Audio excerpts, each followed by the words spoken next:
rolling. Welcome back, everybody. Episode 69. Nice. Yeah.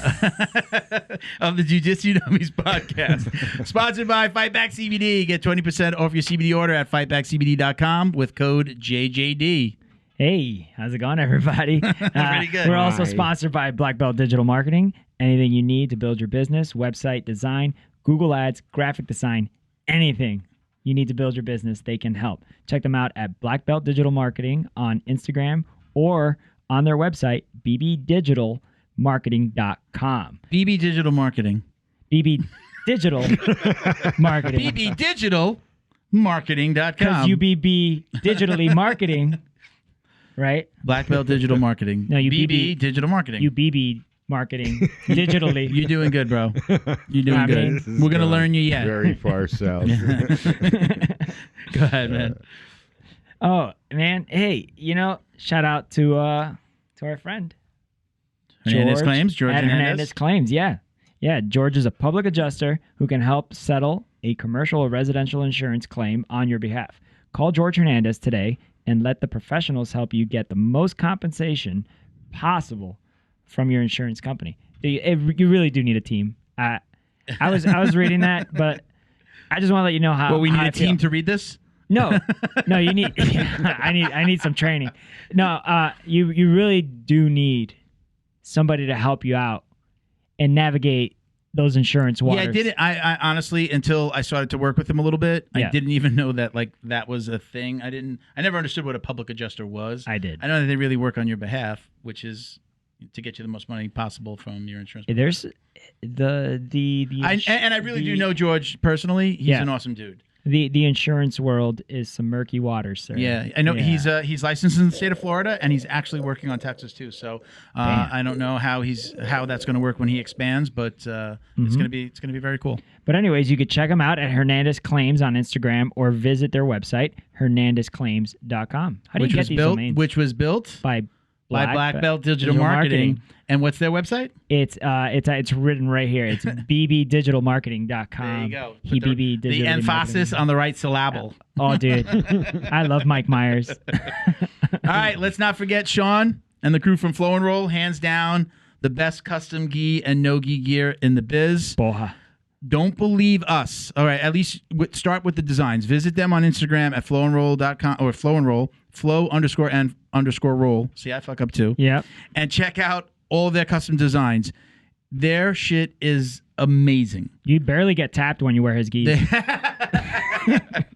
The designs are incredible, and I believe in him so much that we're slowly but surely moving like our gear onto his designs, but we're going to slowly start to point the shop for the podcast shop over to his website. I don't know anything about business, but that sounds like a good move. So we got our podcast teaser there right now. Mm-hmm. We're working on a rubber keychain. You know the ranked keychains that we have. The one that I still have that you gave me. We're gonna do. It's gonna be the rubbery jiu-jitsu full color logo keychain.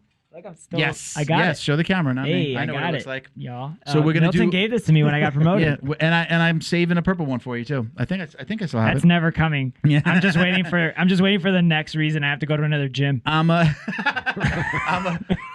superstitious, so like never give something like the next color to somebody or buy it yourself. I bought the brown belt thing and I blew out my name. So I bought a brown rash guard and I blew out my name. So I have a Flow and Roll blue belt that has my last name on it, which takes up most of the belt, and it doesn't fit me anymore. Mm-hmm. So I put it on my wife. I was like, baby, if you keep training, you get to, and I put it on her, and she was looking at me like the whole time I was putting it on her, and she was like, you look really proud right now putting this on me. And then I took it off and got all sad. She's like, I'm never going to get a blue belt. And I was is she trained? Is she absolutely still? No. It's do you know what, man? I am not pressing the issue. Yeah. But she goes to train or not, she just not like, anymore. over No, she's back to her thing, okay. But she really likes the girls. She likes the girls for sure. Yeah. She likes it. It's just too much. We have a very busy schedule actually in my life, between the kids and and she's got stuff. All right, so back to Flow and Roll. Check them out. They've got, if you go to their Instagram, you're going to see designs for academies all over the country. Mm-hmm. So go check out what they're doing. I'd even encourage you, he's always reposting like the academy. Ask the academy what they think of the gear. Like if you're an academy owner or you're in charge of, purchasing for your gym or trying to find your task with trying to find another a gi or a custom gi and no gi company, message one of those other companies. Guarantee you 99.9% of the time those guys have nothing bad to say. They're super happy. Yeah. Their rash guard, I tout his rash guard because the rash guard that I have of his now, I'm still waiting for the little fuzzies to come out. They're not coming. They haven't come yet. I'm just like, this is like amazing. I also like that it's got like a little like a rubbery elastic along the bottom. It's not even elastic. It's like a band. Yeah, Tatami does that a lot. And it doesn't come, even if it comes up to my waist, it doesn't come. No, it's got the gel. Waist. It's got like, they feel like little jellies too. So they're like the gel socks, so, but it sticks onto you. Yeah, it's really good. Check them out at flow_n_roll on Instagram. You can go to their website at flowandroll.com. If you order any of just their t-shirts or anything, t-shirts, skis, any of their accessories from the website, you get 20% off with code JJD. I know. What are you going to say? Two things. Go every ahead. 5 belts. You could say two. Every 5 belts, you essentially get one free. No, what he's I was not going to say. giving it away. No, he's not giving. He's not giving belts away for free. The 20% discount is like getting a free belt. Yeah. Hey, no, but what I really wanted to say is something I always keep forgetting to mention about Sean. He's at the events. Walk up to him. Talk to him. Down, at least in Florida, he does a lot of coverage in Florida. And dude, you meet him, you hear his story. You know what I mean? He was able to leave his job, and now he's doing this full time. He's able to dedicate himself to something that he loves, and it really shows. He was one of the motivating factors in me leaving. Like when I saw him we had talked about it for a while. Like, that was the goal for both of us. For us to, continue on with the podcast and do more. And then he was, obviously trying to move Flow and Roll forward. And when he did it, I'm like, bro, I'm right behind you, man. I'm coming. I'm going to do it too. So, one of the other things I wanted to mention is, not just gis, not just jiu-jitsu. He's actually been doing like wrestling singlets for wrestling teams like AIM down in the Falls. Yeah, Art of Motion. Down here in Florida. Like he does the wrestling singlets now too. So, and again, everybody's super happy. I've always wanted to show up to an open mat. Dude, Felipe Please would don't. flip. Please don't. Let me know when you're going to do that so that I'm not there. Why not? I'm Milton Campus, everybody.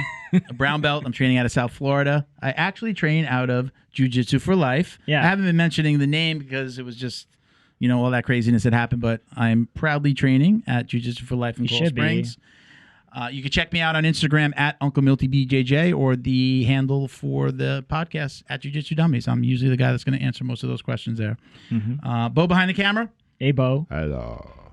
Hey, man. Miguel riding shotgun. That's right. I love when you're here, man. I miss you when you're not here. It's not the same. I miss me when I'm not here, too. Yeah? Yeah, this is fun. We actually had you. I don't know if you watched the last podcast. You were actually, you were down there. We were really small. Oh, okay. Bo was like, he's there. No, he's really small in the chair. He's right there. He's there. Shout out to Britt Tavar, our booking manager and sponsorship coordinator. She's doing an awesome job. If you got somebody that you want to be on the show or somebody you want to recommend for us to have on the show, or you want to get involved with the show, you own a business, you own a gym, you want to do something with us, we're usually going to contact us through the at Jiu Jitsu Dummies handle, and then we're going to put you together with Britt. You contact Britt too, yeah. All right, we ready to She'll line you up? Yeah. She's awesome. She's done a great job. All of the guests that you've been seeing recently, Britt has taken care of. It takes a lot off our plate here, and we can focus on putting out more podcasts. She's a people person. Let's get our next guest in here. Who is it? Ready to rock? Let's do it. All right, guys. Hey. Today's guest, Jiu-Jitsu black belt, MMA fighter. Yep. She's become widely known as the woman who brought down Gabi Garcia. She's earned it. Yeah. The Giant Slayer. Right. Ladies and gentlemen, Amanda Leve. Hey. Hey, Amanda, how you doing? Hey. I'm good. How are you guys? Is that an okay intro? Is that good? Yeah, it was perfect. Yeah. How has this been? Can we call this a whirlwind since you beat Gabi? My chair just broke. Yeah. Aw. It was actually like initially right after I beat her, I was so overwhelmed with my social media because I went from like 5,000 followers to like 14,000 followers. Wow. And I'm like, what is going on? And I'm getting all these messages. It was super cool. I had like 99 plus in my like requested inbox for like the longest time. And I was like trying to get to everyone because I'm like, it was such a cool win for me. And like the fact that so many people were like reaching out and tagging me and stuff and like messaging me, and that meant a lot to me too. So I was like trying to message everyone back, which I did. I did get everyone, and I felt very, very accomplished after that. But dude, it was so many messages. It was really cool. It was awesome. That's awesome of you to get to everybody, though. Not everybody does that. I think that's important in this day and age. You have to interact with people, especially if you want to thrive in this new world of social media and all this craziness. I just want to say that sure. I'm guilty. I was definitely one of those. I messaged you congratulating you. I reposted the video. I'm pretty sure. Hell yeah. I'm pretty sure I woke up my kids screaming at my TV because I watched it live, and I was like, no. So let's take a step back though, because if people don't know, there was kind of a short bit of history there before the fight where Gabi didn't show up to the weigh-ins. You called her out. Anna Carolina kind of like jumped. I saw like a lot of the news conference and then the documentary. They did a little 10-minute documentary on you guys too, on you specifically. But tell everybody what happened, because it really started from the press conference or really her not showing up at the weigh-ins, right? Yeah. So we get there, and just for like a heads up, my flight was canceled. So I was like, I made it a point to make sure I was at the press, like the weigh-ins and the press conference. So I had to rearrange everything. I'm like rushing around. I was flying out of a different airport than originally planned. So I got there on time for everything, right? So that was one of her excuses, was like, oh, I got delayed. I'm like, get the freak out of here, dude. I made sure I got here. You did too. And she walked in after weigh-ins so like casually and like right after weigh-ins. But when we were like all lined up to weigh in, I'm like, where's Gabi? And Elizabeth Clay was like, oh, dude, you'll never see her in weigh-ins. She doesn't come to weigh-ins. I'm like, really? I'm like, that seems so unprofessional, but of her. And someone was like, you'll never see her step on a scale. I'm like, that's why she's not here. She doesn't want people to know her actual weight. Yeah. Like that's the reason why she's not here. Got it. So it just kind of like bothered me. I was like, who do you think you are, just like missing weigh-ins? Where every single person is here besides you. So I'm like, they're doing like the rules meeting, and I'm like telling my boyfriend, I'm like, I'm about to say something. And I never do anything like that. I'm so not controversial. I go with the flow for everything. I'm a middle child, okay? Middle child. I just go with the flow. And I don't know why that bothered me so much, but I guess probably because I knew I was going to be fighting her, and part of me wanted to know her. At that point, you already had the bracket, right? Or no? At this point, we didn't have the bracket, but I just assumed. I assumed I was seated eighth and that she was seated first, and that that was gonna be my first matchup. So we're at the rules meeting. I'm like about to raise my hand to ask why she didn't have to weigh in, but I just was like, all right, never mind. I'll just wait. My dad was like, dude, wait till you're at the press conference. Like, wait till you're in front of the cameras. And I'm like, all right, yeah, I'll do that. So they give her the microphone. They reveal the bracket, and they're like, okay, what do you think about your first match? And she like said something along the lines of like, oh, I don't really know her. But I'm here to compete. She does whatever. now. Yeah, right. And they give me the microphone, and I'm like, I'm actually really excited to go against Gabi. I just want to know why she didn't have to weigh in. And she took it as like me asking her a question, but I was actually really asking Flo the reason why she didn't have to weigh in. And she's like, it's not in my contract. It's not in my contract. She made herself look stupid. And then she basically called me like, I don't know. Do you guys curse on this podcast? Yeah, you're fine. Yeah, don't worry. She basically called me a pussy on the thing. And then like Anna Carolina jumped in, Erin Harp, she jumped in, and basically she just said it wasn't in her contract, which we found out later that there was nothing in her contract that said she wasn't supposed to come the weigh-ins, but whatever. So sorry. So okay. Later that night, that's 2 wins. Later that night, she like messaged, like posted like a comment on Instagram, and I was like, you're not even worth my time. Like, I'm not responding to you. I'll see you tomorrow. And my dad texted me like maybe like 10 minutes before I went on the match and was like, you're gonna shock the world. And I went out there, did my thing, and I guess I shocked the jiu-jitsu community for sure. Yeah. I mean, it was cool. It was awesome. I mean, the backstory again, if for those that watched it on the lead up, it was just like, it was like the exclamation point on that whole thing. So congratulations, first of all. Yes. Thank you. So I got something to say, ahead. Milton. Sure. Okay, and it should also just be like said that you're a jiu-jitsu black belt. You're an MMA fighter. I mean, you're a warrior all around. The big discrepancy here was weight. Yeah. You gave up a lot of weight. We don't know how much weight you gave, but I'm just gonna go ahead and give it the title of a lot. So like that was well, it's what she's like she's 6'4", 260, something like that. Yeah, it's like 260, whatever. 270. It's rumored. What's she So feel I like? I think 270. That's what I think my boyfriend thinks more. I think 270 because she looked a little sloppier than she did for ADCC. And then we heard like a rumor she was 265 for ADCC the last ADCC when she was like actually like in shape.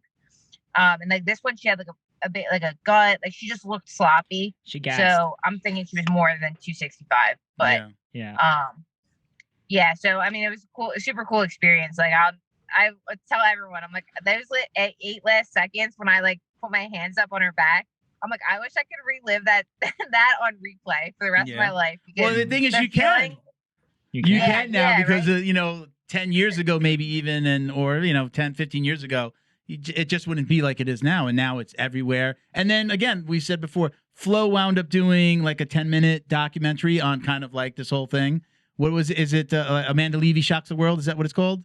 Yeah. Yep. Yeah, go check that out on YouTube, everybody. It was awesome. I watched it yesterday again. So I mean, that's like. I know. I told my dad. I'm like, Dad, look, I made it. I have a little documentary about me now. Whole 10 minutes. Yeah. Right. So you talked about your dad a few times, and I've heard you talk about him before.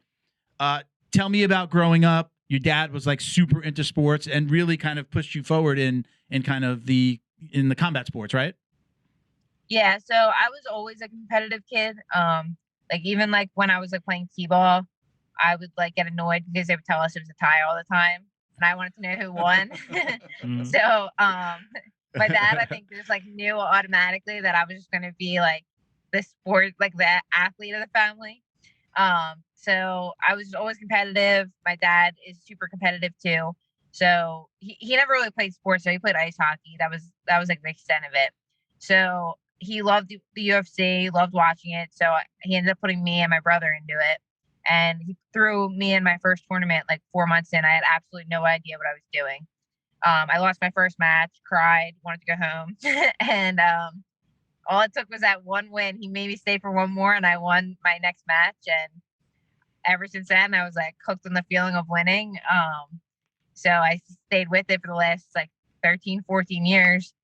And he definitely is like a big factor in it because he's just as competitive, if not more, than I am. So every single day, like he calls me. He's like, "Okay, so what'd you do today? Like, this person you're coming up next on competition. Did you watch any of the matches?" Like, it's a constant. So he definitely keeps me on my game too for training and stuff. How is when that's happening and you're growing up? I always picture the mom like, "Oh, really? Does she have to do that? That looks like it hurts." Like, what was your mom thinking at that time? Yeah, so my mom hates watching it. She still does. Like my last MMA fight, she doesn't even drink. She never drinks, and she got completely wasted. Like she calls me after, and she's like slurring her words. I'm like, "You never drink. What are you doing?" But so it was a good balance because she's very like on the emotional side. She's like, "Oh, my poor baby." Like, so I got a good balance from my dad, and then my mom being like super supportive, but like way more emotional about everything. Like more sympathetic, I should say. And so like when I like lost matches, like people don't realize it. My dad was like, it's definitely one of those dads that you talk about, like that other parents would talk about for being too competitive. Like he got banned from coaching my softball team when I was like 8. Good. I love this guy already. And if I lost a match in jiu-jitsu, he would be behind the rest table. Like I could have lost to a kid who was like 2 years older than me, 10 pounds heavier than me, and just full muscle. And he would be behind the rest table, arms folded, like mean mugging, just like look of disappointment and just shaking his head. Like I can't believe you just lost. And I'm like, damn. And then I would be like, crap, I have to get in the car with him and I have to listen to him the whole way home. He's like, you didn't battle for the underhook.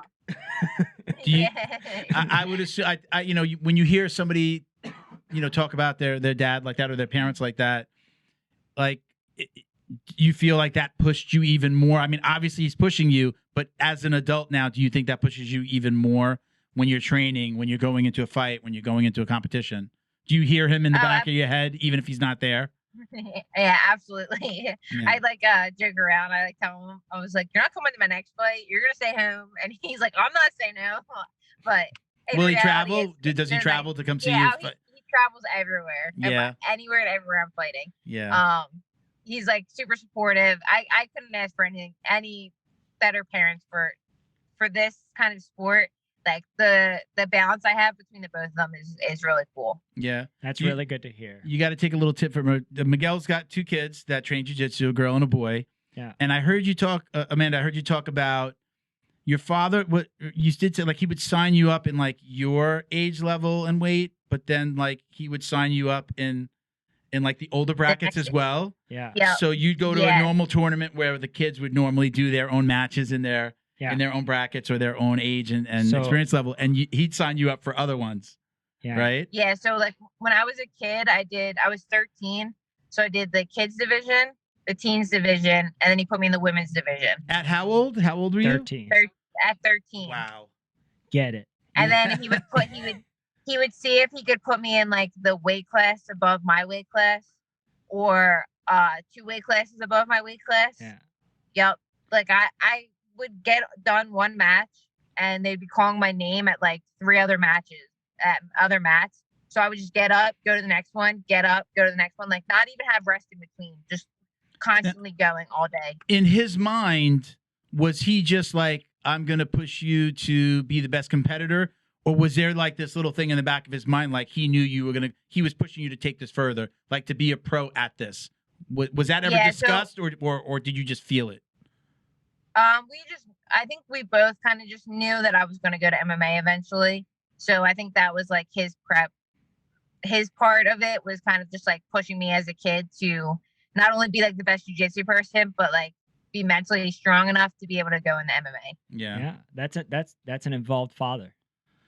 Like my dad always talks about like the mental, like always talked to me about the mental aspect of competing and stuff like that. Like before it was like a real like big thing. Like now you hear it all the time. My dad would harp on it all the time, even when I was a kid. Like he would have me sit in the car, like visualize winning, would play certain songs to get me pumped up. Like he was very like into like the whole mental aspect of competing, as well as, making sure I'm getting good training and stuff like that.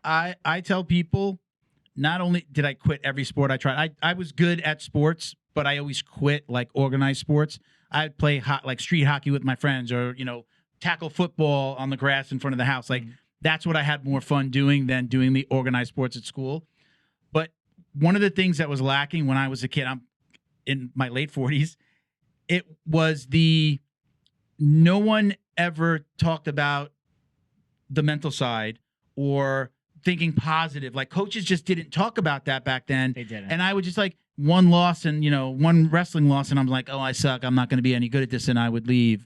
I would want to quit, or just being scared I talk about my sensei hit a little kid when I was doing doing karate when I was like 7, 8 years old. And the sensei punched a little kid that was like, probably now they'd call him like 80, they would say he has ADHD, punched him in the stomach. That scared the shit out of me. Like, but nobody was talking to me about that. So I was like, I sprained my thumb in another sport and I didn't go back. But nobody like, hey, what? Like nobody sat me down, parents or coaches, no one, and was like, what's going on? Yeah. And I was just like, oh, wow, they let me quit. Good. I'm out. I had the opposite. So I had a really good wrestling coach, super nice, would always talk to you. He would even say like at the beginning when I first started, he's like, hey, man, you're dedicated. You work hard.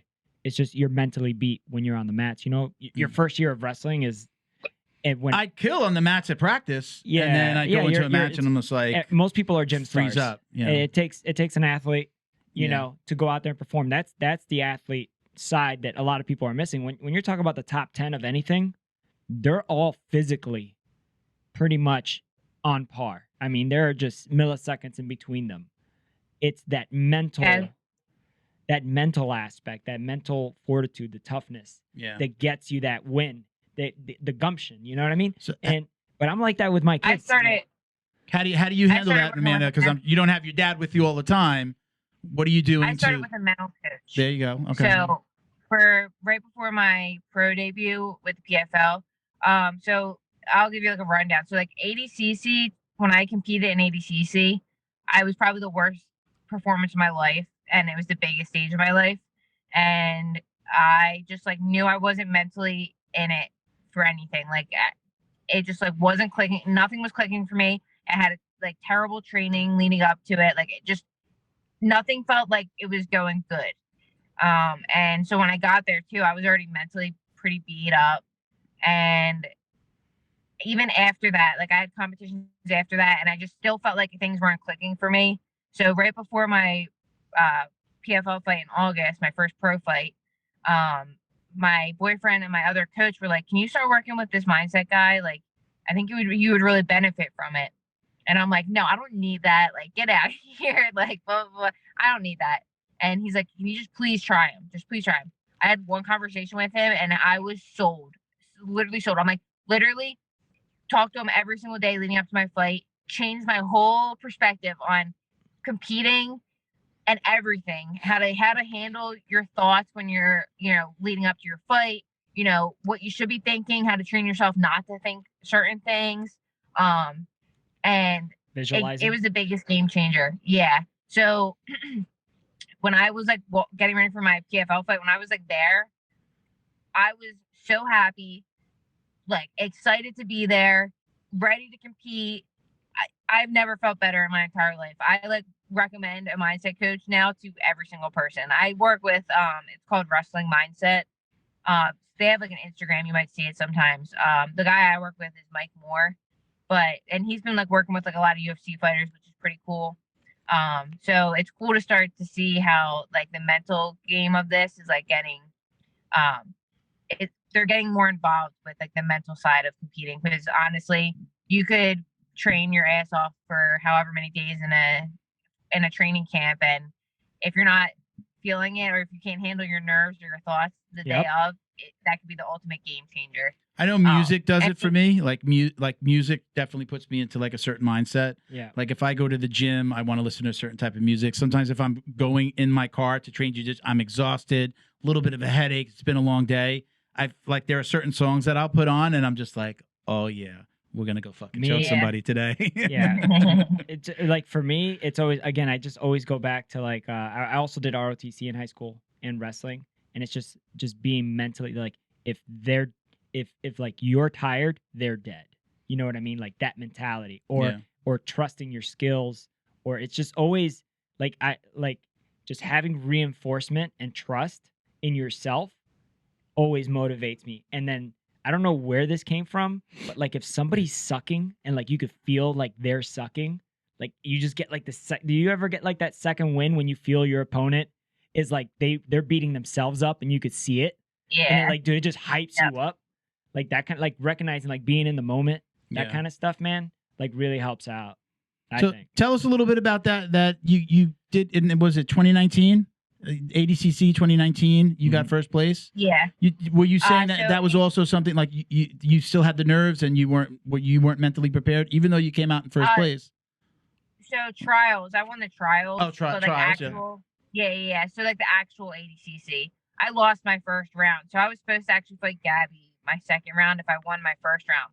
Okay. So I was like looking forward to it because I saw like so many girls go against Gabi, and I was always like, I wonder how I could do against her. And I was so disappointed that I didn't win my first match, so I could have fought Gabi. But I mean, everything happens in its right timing, I guess. Does your mind flash back a little bit to those times where your dad put you in those brackets, like those higher brackets, and against this women, like, I'm ready for this. I've done this before. I've been here before. I've given up 20 pounds before. Yeah, 20 pounds. It was crazy because it was like a 15-minute match, and here I'm thinking my cardio is going to be like way better than hers, and we're 5 minutes in, and I didn't realize like moving around that much with someone that big, even on your feet for the first 5 minutes, I was already like feeling it. I'm like, oh my God. my coach goes, "You're 5 minutes in, kid," and I'm like, "Oh my gosh, I'm only 5 minutes in. Only 5 minutes in. I feel like I've been in this for 20 minutes now." Yeah. Yeah. How giant was that mat? I mean, that mat was pretty giant. big mat. Yeah, it's a giant mat too. Yeah. So it's not like some people have the stall tactic, especially like IBJJF. Run out. Like they'll kind of like run out and then tie their belts a little bit, and then none of that here. Yeah. Yeah. Is it true number the ref one does a really good job? Is it true that like the ref is like talking smack too at like who's number one, like those type, like that same ref, like he's always just like, come on, you got to keep this exciting, come on, keep it moving. Yeah, like, he's one of the best reps. I don't know his name, but yeah, I don't he know his definitely name keeps it going. Come on, guys, we're here to do jiu-jitsu, or we're here to grapple. No, yeah, they don't mess around with that. They definitely like keep telling you like, "Yo, you guys better start moving. You guys got to keep moving. You guys got to do something. Someone's got to shoot." They are constantly talking to you on the match, which is cool too, because it's pushing the pace. Like no one wants to watch a boring jiu-jitsu match. That's why I like started liking wrestling more, like watching wrestling more, is because it's constantly a freaking high pace, constant go. There's no stalling. It's not boring. I'm like, damn, I wish jiu-jitsu was a little more entertaining, because sometimes it gets like those stalemates. You're just like, oh, watching. Yeah. But double guard. That's when you watch it after and you put it on fast forward. Dude, if I see a double guard pull, I was like, cool, I need to go grab something out of the fridge. Now, is this a family affair? I think you have a brother that trains as well. Yeah, so we both signed up when we were kids, and then he quit for a little bit, and then he re-signed up when he was like 14, 15, and then he was in the same boat as I was. Like my dad would put him in the men's division, and my brother's like a thick little kid, so he was like in the heavyweight division at like 13 years old, leg locking guys, and he got like back into it when Gary and Gordon were blowing up with the leg locks, and like when leg locks were becoming like super prominent. So he is just like a full blown like leg locker, which like I suck at leg locks. I'm okay at them, but like they're not my forte. Like they're his thing. Bread and butter. Leg locks. So it's pretty cool. Exactly. So so he does jiu-jitsu matches. He's gonna be trying to fight next month. But it is cool to have like another sibling who, trains with you. Yeah. It's fun. So let's talk about the MMA side of things. So you fought in the PFL recently, but that wasn't supposed to be your first fight, right? You were contracted for a Bellator fight. What happened there? Yeah, so I was a week out from my Bellator fight. Just went through a whole weight cut, fight camp, everything. Was so excited to fight, and they tell me that I didn't pass the brain scan, the MRI. It was like something came back on like the scan of my brain. So I wasn't even devastated about my brain. I was literally crying like someone died because I wanted to fight so badly, and I just couldn't believe that this opportunity was just ripped from me. Wow. And so I went through like this whole like depression, because I went to the doctor before I had to get more tests, and he's a neurologist, and he was like, well, if you have this, then you're never going to be able to fight again. So it's like called a Chiari malformation. So basically your spinal fluid's not reaching your brain fast enough. And so I just like stopped training for like months. I was like, okay, well, I know as a person, like I can't compete. I can't do this for fun. Like I'm not a hobbyist. I need a competition. I need goals. I'm not just someone that can do it for fun. That's just how I am. So I just like stopped training. And then I realized, how tied I was. My identity was tied to jiu-jitsu and MMA. So that was like a big eye opener for me too. Cause I'm like, okay, well, what am I going to do when I can't, now that I know I can fight, what am I going to do after the fact when I shouldn't be fighting anymore? Like I'm going to have to find something else. So I started like experimenting with like, rock climbing and like trying to do other things. And then I got cleared like 4 or 5 months later, after like a ton more tests had to get done and stuff like that. And then I called Bellator back, and they never called me back. So I was like, there goes that opportunity, which was like super depressing. But then I got a call from the PFL, and they were looking for a 155er, and I should be fighting at 145. I walk around at 160. Like a 145 cut for me is so easy. So I was like, absolutely, sign me up. So they offered me like more money, and the PFL is like blowing up right now too, which is super cool. So I'm just excited to be fighting for them now. And plus I don't have to cut weight, so I love food. Yeah. So that's always great. So like the night before my weigh-ins, I see all these girls like cutting weight, like in their sauna suits and everything.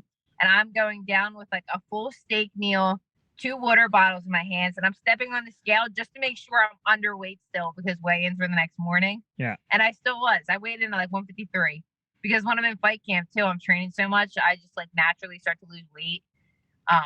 So like you're eating clean, you're training hard, and then my weight starts to like lower. So I was actually having to eat more to try to keep my weight up, which is pretty cool because that's never happened to me before ever. Like jiu-jitsu girls are all like super tiny. They're usually like 115 or 130. So it was super cool to be like actually having to eat to make weight this time. So so that one, is that just a one contract fight? Because usually, right, it's like seasons, and then like you're fighting in brackets. Were you part of a bracket, and are you still? No. So that was just a single fight. But now I'm going to be in the tournament for this year. So what, at 155? Mm-hmm. Yep. And that's tell everybody the big prize at the end of that. Oh yeah, so you get to fight for $1 million. Oh, wow. So not only does the PFL pay you so well, like the PFL pays their fighters great money already, and then you get to fight for $1 million on top of it. Like you can't even. It's just a win-win. It's great. That's what I hear. Is that the same weight class as Kayla Harris? Yep. Okay. Yep. She's right in that, Brett. I would love to see that. She's in talks of whether she's going to stay there or not. Mm-hmm. Today, the article seemed like she's kind of like going the opposite direction of the PFL. But selfishly, I wanted to stay with the PFL because like I want a chance. Like, why not? Like, if you got to be the best, you got to beat the best to be the best, right? So that's good. Yeah, she's coming off a 2. How many people will be in that tournament or that where they really call it do they call it a season or a tournament really at the PFL? I think they call it but they definitely call it a season. I know that for sure. Okay. But I actually don't know how many girls are in it. So I'm still waiting to hear back from the PFL when I'm going to be fighting next because their first card is like in April for like the actual bracket. So like I think they're doing like a contender series kind of thing in March, and then the bracket starts in April. So I'm just waiting to hear back when I when I'll have my first fight. What's the name of that female boxer that just went over? Clarissa Shields. Is she also in your weight class? Yeah. Yep. So dude, that's gotta be so fun. Yeah. So the PFL only has a 155 division for women. Okay. They don't have any other division. Yeah. So yeah, all those girls are 155. Dude, you said you like challenges and you got goals. Oh, heck yeah. You got some challenges and I hope you get your goal. It sounds like super entertaining for me to watch. Give us 1 second, Amanda. We're going to shout out some sponsors. All right. So we'll be right back. Thank you to DD214 Fightwear, gear for patriotic rollers. Visit their website, dd214bjj.com, and get 15% off your online order with code JJD. And check them out on Instagram at dd214_fightwear. Thank you to Feito IT and AV, specializing in commercial and residential automation, security cameras, and CCTV. Check them out at feitoitav.com or call 305-428-2515 and let them know the Dummies sent you. All of us here at the Jiu Jitsu Dummies would like to thank the entire crew over at Flow and Roll for their tremendous support. They are renowned for their incredible t-shirt designs, and they have something for everyone. Flow and Roll quickly rose up to become the premier custom apparel provider for academies big or small throughout the United States. So shoot them an email about your custom order, flowandroll@gmail.com, and they'll be more than happy to get you hooked up. Check them out on Instagram at flow_n_roll for samples of their gi and no-gi kits, and they conveniently offer flexible payment options too.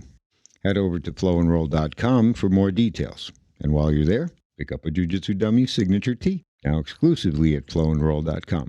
And remember, you'll get 20% off your online purchase of t-shirts, rash guards, or gis with code JJD. Special thanks to George Hernandez, Claims Adjuster. Have you experienced damage to your residential or commercial property in the state of Florida from flood or fire, storms, theft and vandalism, even sinkholes, just to name a few? Don't get stressed out dealing with your insurance provider. Call George Hernandez today and let the professionals get you the most compensation possible. Visit HernandezClaims.com or call 305-712-6751 to get help now. And stay in touch with them on Instagram at HernandezClaims. Don't forget to like, share, and subscribe wherever you're listening. And if you're watching on YouTube, click the bell to be notified every time we upload new videos. All right. And we're back. Hey. So you were just talking about weight classes, right? And 155. There's only one. I didn't know. Yeah, in the PFL. What my question is going to be: how frustrating it, like, kind of going back to the Gabi, the Gabi Garcia issues. How unfair is it that it's just like, right? It's like, what is it, over and under? Is it 155, 145? When it comes to jiu-jitsu training, right? It's just like you're either under or you're over. And I mean, it would never happen in the men's division, right? You're not going to fight 10 pounds heavier, and it's just like, oh, he's heavier than me. We can't possibly fight. But why are they doing this with the girls when there are plenty of women that are fighting now? I just don't think that this should be a thing anymore. There are plenty of women that are fighting, and there should be at least the start of multiple categories, weight classes. What, in the PFL or anywhere? Well, anywhere, but specifically jiu-jitsu. Well, ADCC is real bad. I think there's only 2 weight classes. Yeah, for it's ADCC. over and under. That's what I'm saying. Yeah. It's over and under. Yeah. And then It's go ahead. It's even smaller. It's like 130 something and below, and 130 something above. Like, which is so unrealistic, right? Like, you have so many girls that are around my weight, which are like Elizabeth Clay, Erin, Kendall's like 180 something. She's like a little heavier than us, but like, put a middleweight in the division. Like, put a middleweight in. So have a lightweight, 130 below, I guess, 130 to like 180, and then 180 and above it, or something along those lines. Like, you need a middleweight now, because there's so many women in jiu-jitsu. There's so much more talent than there was even just 5 years ago. So it just, at this point, it's just so unnecessary to have small divisions. We have half the number of girls in our divisions than the guys do. They have 16. We only have 8. So it's just annoying to me. I hope they change it soon. I've said this a lot about the UFC, and I think it's probably true for jiu-jitsu as well. So when I'm watching a card, sometimes I want to watch the women's fights almost always better. It's like college ball. I feel like I believe that part of the reason is, and you can tell me if I'm right or wrong, is it's like the guys that fight on the undercard on UFC cards or even Bellator. They have something to prove. So it's like, I have my one shot. I am not going to fuck this up. Mm-hmm. And they always put on a show. And then you get to like the main card. Sometimes the fights, the men's fights are boring. They're chasing each other around, whatever it may be. Not every card, but sometimes. Yeah, you're talking about do you feel like that's kind of a thing? Like, the women still feel like they have something to prove in some cases, and those fights are just more dynamic. They're more engaging. Nobody's running from the other one. Like, you guys are going at it.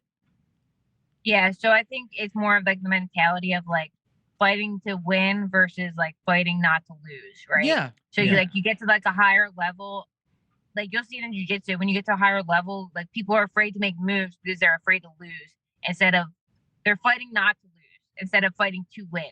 Yeah. Right. So that's just like the biggest difference in the world, is how you're gonna fight is if you're either fighting to win or fighting not to lose. So I get very confused with like the different different rule sets. Like, why isn't it always sub only? Isn't that what jiu-jitsu is? Aren't we trying to sub each other? I don't understand when, like, okay, let me stall to get to 10 minutes, and then we're going to do a shootout, and I'm going to be on your back. Like, it's different rules. I get it. Do you have like a favorite rule set? Yeah, I like sub only. I just did an EBI rule set in December, and I thought I liked EBI rule set, but then I hated it because the problem was, like, I destroyed her the whole round, and she was just, again, like, playing not to get submitted. So like, when you get someone who's just their sole goal is just to not get submitted and just to stay tight. So positionally, I just dominated her the whole time. Mm-hmm. And then I just couldn't get her to open up. I mean, I guess, again, don't be wrong. I should get the submission. But again, it's annoying when you go through like this whole round and then she gets to start on like the back or like in an arm bar on me. And I'm like, I just killed you, like dominantly killed you the whole regulation time. Yeah. And you get to start in this great position. Not, again, I won, and I'm not complaining, but I just realized that I don't No. like EBI rule set now because of that like stipulation. The best of the best have already cracked the code. It's already been said by every EBI champion that you stall and you wait for the overtime. That's that's how you crack. And then ADCC favors wrestlers. No, this has been this is no. this is documented. I'm agreeing with you. I'm just kind of going. I don't like that they do it. Favors wrestlers, right? And then they also you play that time, and then if you're a wrestler, you just stall, wait till it's points, get your takedown, stay on top, right? Like that's the ADCC crack the code 101. What's cool about the PFL that I like, most people find confusing, is like you get a decision, it's less points. You get, a knockout finish, it's this many points. You get a submission, it's this many points, and it's like a season. Yeah. So it's like kind of cool to watch because it's like you could almost even have like PFL trading cards at this point. Yeah. The UFC when you get, there's two different types of stalling in the UFC that I recognize. It's the two guys that are so equally matched that it just looks like you a see stall. two heavyweights just circling each other and nobody's throwing a punch. And then you have the one where what Amanda said was they're just fighting not to lose. Yeah. And that's definitely the worst. And Yeah. Dana does a really good job at calling those fighters out. yeah, he doesn't let anybody get away with shit over there. But then he's also, I think things are going to be changing because he's also not paying the fighters. Yeah. And what do you think about that whole issue? You saying like the PFL pays really well. Are they paying more than they're paying their UFC fighters? Do you know? I think I think some fighters are getting paid more over at the PFL than they would at the UFC. And I think that's one of the main reasons why Kayla Harrison is hesitant to go over to the UFC. But I think it comes down to the decision is if you want to have a legacy, you have to go to the UFC. If you want money, you have to fight at a different organization. Yeah. I think that's basically what crossroads she's at right now that she gets to decide what she wants to do. PFL has Pettis, right? Didn't Showtime Pettis go over to PFL? And then you also Anthony Pettis is a PFL fighter now, right? Yeah. And then one treat. champion. I hear they treat their fighters amazing as well. I mean, I think, aren't they just as big, at least in the Asian people, market? Yeah, people forget about there's a whole big world out there. Yeah. But just like Amanda said, it's like these are the leagues that might pay you more, but your decision has to be like, okay, do I think about my finances or do I want to leave a legacy? Because like the UFC is like the NFL. It's you play at the CFL, I mean, you tell me you were a CFL player and you were, at a winning team. Like I'd be like, wow, that's really impressive. But people play in the CFL to get into the NFL. Yeah.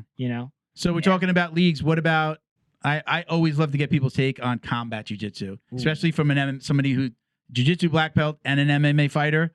Would you ever do the combat jiu-jitsu or is that just like MMA light? Yeah, I thought about it a couple times. I think I even applied one time, like in 2018 to do it. I think once it passed, I was like, whatever, if it comes, it comes. But I think it's cool. I mean, I know some people are like, oh, it's so stupid, like whatever. But I think it's cool. I don't think there's anything wrong with it. And I think it's great if you are a jiu-jitsu person who wants to start to transition into MMA. Like that's a cool rule set to compete in. It's almost like I feel like bare knuckle boxing. Like how like that's like its own little like it's become a pocket. thing. Yeah. It's a crazy like, I feel pocket. like that's the same thing with how like combat jiu-jitsu and jiu-jitsu has become. Yeah. Same thing with the pay. Cool. Same thing with the pay too, right? Yeah. With these bare knuckle fighters are saying I got paid more in this fight than Yeah, they get what's paid really that female UFC fighter that like her and her husband are always like naked on Instagram and she took a bare knuckle fight. Yeah, it's like every time I had to stop Paige Van following. Zandt. I had to stop following, bro. I was like, I can't my wife gets mad. I'm like, she's a fighter, babe. Not me. It's not my fault. I didn't even let it get there. I'm like, Look. I said when I unfollowed, I was like, get your paper, boo boo. I gotta go. I was just like, I gotta go, bro. Hey, if you ever do pick up, got a slap jiu-jitsu fight just for me. A slap jiu-jitsu fight. I don't know what it's Sorry, called. Mr. Bravo. Yeah, sorry. Slap jiu-jitsu fight. Can you please try and get a finish by pink belly? Like slap him on the belly. Yeah, just north. Is that how they call that? Yeah, pink belly, bro. Yeah, just north south. Because most girls, most girls like the equivalent of no shirt is they wear the sports bra, so the belly's exposed. So I'm talking about make sure your hands are nice and dry, and just go north-south and just wail on that belly. All right, Yeah, so sounds good. we got a few listener questions, and the first one's actually a statement. I usually don't just read a statement, but I just thought this was kind of cute and funny. This is from I think it's Basewin maybe. It said he wrote out Amanda Leve _MMA, the Giant Slayer is. Wait, hold on one second. Yeah, okay. Well, hold on one second. So, okay, he was adding you. He says, the Giant Slayer is at Giant Slayer JJ, which is that little guy. What's his name? I forget. The Giant Slayer. Yeah, I forget the little guy's name. Yeah. He said, you're the XXL Giant Slayer. Yeah. Hugs to both of you, champ, from Uruguay. So you got that message. So, okay, so our first question is actually from Sauce BJJ. She trains here in Florida. Young lady, I think she's maybe like 12. She says, my question for Amanda is, would you prefer to fight someone smaller and wigglier, bigger and stronger, or evenly sized? What's your preference? I always like to fight people bigger because I feel like you get more credit for fighting someone who's bigger than you. Yeah. I feel like it's like more of like an accomplishment, like more of a feat. Like, oh yeah, that person had 50 pounds of me, and I beat them. Yeah. So I think fighting someone bigger is always cooler for the notoriety. But it is nice to fight someone evenly your size, just because you know you're fighting in your weight class and you're fighting someone you're evenly sized. You know that you're like actually the better person. You see where you're at. You know, Yeah, with an exactly. evenly matched opponent, but. It seems like you really like a challenge. Yeah, I do. Yeah, it's good, man. I think that's really good. She asked too, is your answer different for MMA than BJJ? And there's actually a question. I don't know that I took this question down, but I'm going to ask it here. Actually, it's one of our next questions. It's going to kind of relate to this, but BJJ Belt Collector on Instagram, he says, would you beat Gabi Garcia in a fight? Pride rules. What do you think? Yeah, so it was so funny. After I beat her, I was so dead set. Like, I was at to call her out for MMA. Because she fights like grandmoms in MMA. And I think that's the clip. That's a soundbite right there. Yeah. She fights grandmas. So I think she fights in Japan, and I always wanted to go to Japan too. So I'm like, this is a win-win for me, right? I would probably get a huge payday for this. I would get to go to Japan, and I'd get to beat Gabi. Come on. Yeah. Yeah, I mean, she's, I've seen her fight. I haven't seen one of her fights recently, to be honest, but, she is a bit sloppy. It is a bit of kind of. Well, she's been. I think I might be able to stick and move, like stick, move. But how awesome would it be to stick and move and then beat her at jiu-jitsu and yeah. and the MMA ring as well. Put like a stamp on it, like I beat you here too. Saint Chuck. She better show up with some cardio. So one championship, let's make that happen. You're gonna start some shit now. I hope we're gonna start some shit. Hey, Gabi, Amanda's calling you out. What's up? Yeah, not let's me. do this. Her. Yeah. All right. She really doesn't like me now. Oh God, have you guys ever? Have you gone back and forth on social media at all, or? She reached out to a school that I was doing a seminar at, and they only tagged her in the post because they didn't say anything mean. They just said she beat Gabi Garcia, and they tagged her in the post, and so people could click to see who she was, and she messaged them and was like, Amanda didn't really beat me. She's not the champion.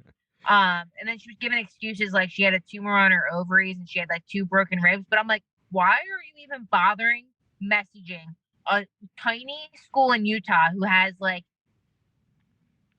probably less than 50 students out there, and you're messaging them and you're actually having to explain yourself to this school? Dude, you have 500,000 followers. Leave it alone.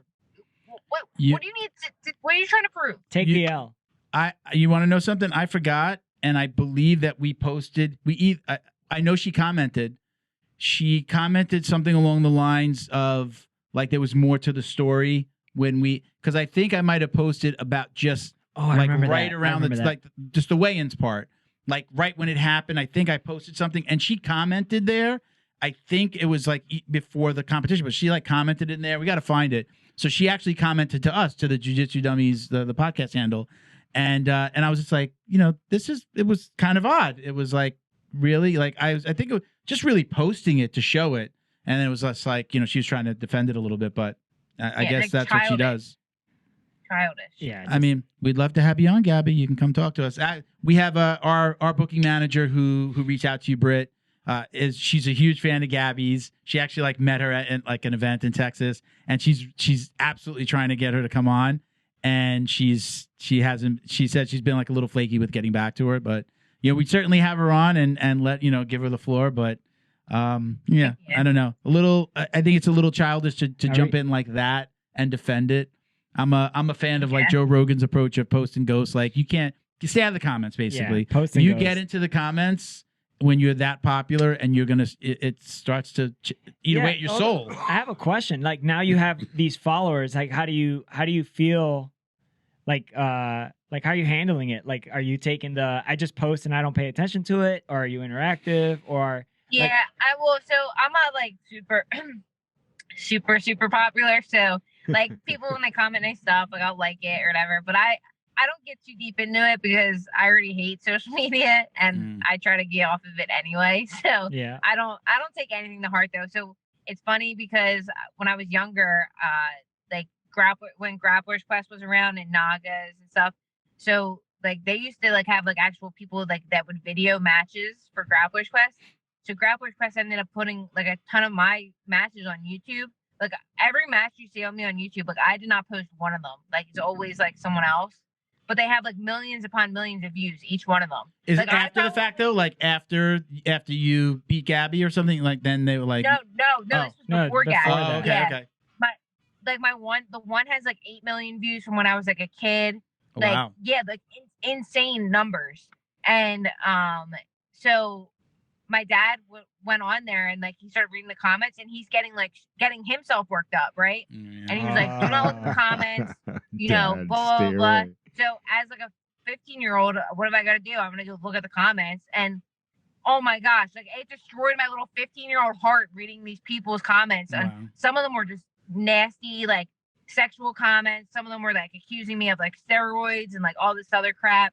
And then other ones were just like super mean about like my looks, about what I do, like anything and everything. That it was just awful. And then ever since then, I learned my lesson. I do not even look at the comments ever for anything. On Instagram, it's different. Like I'll just see people's like nice posts and I'll like it. But like YouTube and stuff, I do not even bother. Yeah, I think the only place where we've ever gotten any negative comments, we talked about this last week, and it was like the stupidest comments. It was nothing insulting, but I remember one time somebody said something kind of stupid, and it was like something like, "Who do you guys think you are, Joe Rogan or something?" No, you guys are trying to be Joe Rogan. Yeah, too. Like who isn't? And he saw it, and he said something to me, or like he messaged me, and I was just like, "Yeah, I'm gonna ignore it." He's like, "Hell no!" He's like, "You got to answer that motherfucker right there." Yeah, like he got in there and answered it, but I've just taken that approach from the beginning. Very politely. We have gotten like next to no hate, but guests have gotten hate. Like we had Rashad Evans on recently, and he was doing a fight in Eagle FC, and people would, a few comments, nothing crazy, but like, messages and even on Instagram, like, he's going to get his head knocked off. He must be out of money. Like just all this stupid shit. Yeah. And I was just like, I wanted to defend him. And there was one that says like $20, he gets knocked out. And then after when he won, I commented, I'm like, would you like to Venmo me? And that's like the only time. You should have just dropped the handle. That's the only time that I answered something even negative. Because I know that you could get caught up in it, and I would get affected. It would eat at me a little bit. I'm proud of what we're doing and what we've done. And fuck you if you're going to shit on it. What was that one audio thing you were playing? There was like a bee doesn't take the time to explain to a fly why honey's better than shit. Yeah, right? Exactly. That's that. You know what I'm saying? These are just like couch warriors, bro. Yeah, it happens. That's what I mean. I can't even comment on any of her stuff, because like I've never been. The only fist fights that I've been have been not organized, very organic. Backyard fights. I think I saw you on a video. No. Mine were all very organic. All right. Last question from last listener question. When facing an opponent much larger than you, what would you say is the most critical component of your game? Probably like pushing the pace. I always like emphasize pushing pace on people that are bigger, and I always take pride in my cardio to begin with. So for me, that's just like an easy thing to do. But and you can't be scared. So I think a lot of people like were afraid of Gabi. Like I wasn't afraid of Gabi. The only thing I was afraid of was that something stupid would happen, and because of the weight difference, that I would get injured. That was like my only fear. Was like, what if like we landed a certain way and like she's 100 pounds heavier than me, and like that could be it for my MMA career. That was the only worry I had. Other than that, but I was like, she's not gonna run me off the mat. That's for damn sure. Like she is notorious for just charging into girls, and like they just like run backwards and run off the mat. I'm like, you're not doing that to me. That's for sure. But I would say you can't be afraid of them and pushing the pace for cardio. I agree with you there. And as a big guy, like I know my cardio sucks. And I'm like, even when, going up against bigger guys and smaller guys, sometimes I'm like, I got to get this to where I want it quickly because I know that I can't keep up. And I talk about it a lot. Yeah. I love jiu-jitsu so much because as a bigger, older hobbyist, I'm not in there every day. Yeah. I need controlling the pace helps me with my jiu-jitsu. Me controlling the pace, I can control how I'm breathing, and that's trouble for you, trouble for my opponent. Yeah. If I am running around trying to stay away from a judo guy, I'm screwed. I'm going to be that circling around is going to get me tired. I'm moving 240 pounds around for 3 minutes in a 6-minute round. I'm going to get tired, and he's going to throw me or judo me guy down. Pull guard. Yeah. Every time. Oh yeah. And Dr. Tom. Yeah. Got his Hey, black belt. I just want to say that you also get, I think, an extra 10% cardio boost when you wear an Iowa State Hawkeyes gear. Yeah, hell yeah. Woo! Dude, those #1 wrestling team since like 1903. What did you? We didn't really talk about it. Did you wrestle as well? No, Did you- so I tried to wrestle in high school, but I went to a Catholic school, so they wouldn't let me wrestle. So they got it my junior year. My junior year of high school, they were getting it. So I went to like wrestling table. They had like sign-ups at lunch, and I'm like, oh, I want to join. And I already knew they weren't going to let me because I heard through the grapevine that Catholic school. So Catholic school boys, if they get put up against a girl in like a tournament, just say like a public school throws a girl in against a Catholic school boy, the Catholic school boy automatically has to forfeit. The archdiocese will not let them fight the girl. Oh. So wow. yeah, so I already had a feeling they weren't going to let me on. So I'm like, oh, I want to sign up for the wrestling. And the guy was like, listen, I know you train jiu-jitsu and I know you'd probably be awesome, but you can't. And I'm like, why? Why can't I? And he was like, because you're a girl. And I'm like, so I went to like the athletic director and he wasn't in. So then like the news got hold of it. I ran with it. I was like on every news station in Philly. Really? Like, Holy yeah, shit. all over the place. I was on like the front page of like the North, like which is like a big paper in like Northeast Philly, like the Northeast Times. I was on like the Metro, which is a big one in the city. Mhm. So it was cool to get like the notoriety of it, but it sucked because I probably would have loved to do wrestling. Like I would have loved to wrestle. So I just started doing more wrestling, like straight wrestling, and I'm like having a ball with it. So, It's so like, fun. It's just it's such a different intensity and such a different game that it just makes it fun to train again for Yeah. sure. And how much more fun is it when you get to wear shoes? Because you get like 20% more speed. Dude, you It's feel like so- you're like a torpedo going Yep. in for shots and you have those wrestling shoes on. And It's no turf insane. toe. No turf toe. Yeah. It's the best. It's crazy. Yeah. It's absolutely crazy. I was by no means an incredible wrestler. I wrestled for 2 years in junior high, and then I just quit, and then I wanted to play football and do other things. But when I started jiu-jitsu in my 40s, I pulled from my times at wrestling, like something as simple as like a cradle. Like people don't do cradles, like I know how to do a cradle, like a far side cradle, and then roll over and just do little things that were just like Yeah. like kind of basics for us that I still carry over to now. Oh, yeah. Even just doing like pushing somebody, using my forehead to push somebody over. Driving a half. Yeah, it is. Wrestling is amazing, especially when you're up against people who have never done a wrestling class. Oh, yeah. And when you're doing absolutely. jujitsu and they've never even experienced just like those little bits of wrestling, you have a leg up on them already. now- It's why I told you from the beginning he wrestled. Yeah. And I knew that's when the first time he was a white belt, that was blue or purple. and Purple. we just were sparring It at. was it was my fourth class. Yeah, we're rolling in class, and as soon as he started to move, like the first thing I said to him, "You wrestled, huh?" And then I saw like his tats, and he was in the military. I'm like, I know he at least did combatives, and then I could just tell by the way you moved that you wrestled, because just the average white belt in jiu-jitsu doesn't move like that. Yeah. Especially even if they've done combatives, they don't move that way. Yeah, I love wrestling, man. There's such a grind too. It's like if you want to get mentally tough, I remember sitting in the lunchroom, man, in high school and just watching all my friends eat, and they're like, "Dude, what is going on?" I was like, "Well, I gotta lose like 3 pounds." You know, like, and my mom's like, "Dude, I'm Hispanic in Miami, Colombian mom. You don't say no to food when mom brings you food, right?" So I'm like, "Mom, I can't eat." He was like, "What do you mean? No puede comer?" Like just going off on me, and then like little 16-year-old guy. I had a membership to Bally's Fitness, man. 16-year-old kid in full sweats, you know, 8 o'clock, like the sauna suit? 8 o'clock at night, just on the treadmill. Would running. you wear the sauna suit too? I didn't. I couldn't afford it. I had my dude, my wrestling, like the jumper, you know, the wind singlet. the windbreaker, like the outfit that we'd warm up in. I mean, it was hand down. Yeah. So it had like the stink of two other one good practice for stinky guy jiu-jitsu. 156 pounders, and then me sweating it up. Oh my goodness, dude.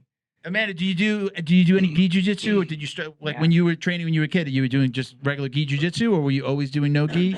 And what do you do now? I always did both, and then I fell out of gi jiu-jitsu probably around like 2014, 2015, just because I was getting so many offers for super fights for no-gi, and that's where all the money was anyway. So like the last time I competed in the gi was probably when I was like a blue belt or a purple belt. And I'm doing high rollers on the 19th in the gi though. Oh yeah? So that'd be fun. Yeah. So that'd be super cool. I mean, I started training again in the last year with gi, like more consistent, and I've been having so much fun with it. I'm like, dude, why not? Just like screw it. Just send a gi match, see how I do. Like I don't have high expectations for myself in the gi, but I'm still gonna, you know, be a gamer and get in there and try it, you know, because again, I like the challenge. I love competing, so why not? Hey, were you gonna stay away from jiu-jitsu competitions altogether when you started fighting MMA? Was it like, I'm gonna leave that behind, but then the Gabi thing happened? Yeah. It was like, wait a minute, I'm kind of good at this, and you started getting offers, right? Yeah, so I was like gonna be like, all right, I'm done with jiu-jitsu, because you're competing in it for so long, and it just gets like so consistent, and like MMA. Like the high you get off of an MMA fight versus a jiu-jitsu match is like not even comparable, right? Like chasing that high is just like a thing for me now. So like MMA, you're like literally on cloud 100 million, and jiu-jitsu you're maybe on cloud 9. And so like I was like, all right, yeah, I'm gonna be done with that. And then when I got ranked on the flow grappling thing, I'm like, okay, well now that I'm ranked number 6, I kind of have to stay with this now. So I'm like, you know what? I might as well just start doing tournaments anyway to just stay consistent, and it'll be a good warm up for PFL fights. Like, why not compete on the off season and just stay active in something? So that's what I'm gonna do. I'm gonna probably sign up for a couple IBJJS this year, and that's so fun. Gi and no-gi? Will you do gi and no-gi and everything? Yeah, no-gi, yeah. Just to stay consistent and have fun with it. I'm not going out there to like I guess it's a different I want to do it more for fun and not for the competitive drive that I've always had with it. I just want to use it to stay active is my end goal for it. How close are you to Indiana right now? Like 12 hours, I think. Ironically, I'm going to Notre Dame Stadium for a wedding in March. So that'll be cool. If I could suggest, hit up Daisy Fresh and do some wrestling there. I think that'd be really super cool. And they seem really open, because I've hit them up and they're like, come on down. And I was just like, I need to make What's the deal with like Kendall's fighting in Europe under their banner? It's like now she's Daisy Fresh. Like, do you know anything about that? Have you seen that? Yeah. Well, because I have a match against Kendall in do March. you? Yeah. I'm fighting her for Polaris on March 26th in London. Is that part of it? And that's another thing too. Is that Yeah, is so that that's where what I'm she's saying. like on the team Daisy Fresh, right? Yeah, it's pedigo submission fighting. Yeah. Yeah, I don't know why she's fighting under them because I thought she was Gracie Baja, Yeah. but I'm not really sure. I mean, I'm excited to fight her and go against her though. That'll be a cool match. Giving up some weight there too. Yeah, right. Does she got to come down a little bit? No, so that's just open. So she'll probably like when we did who's number one, she was 180. Mm-hmm.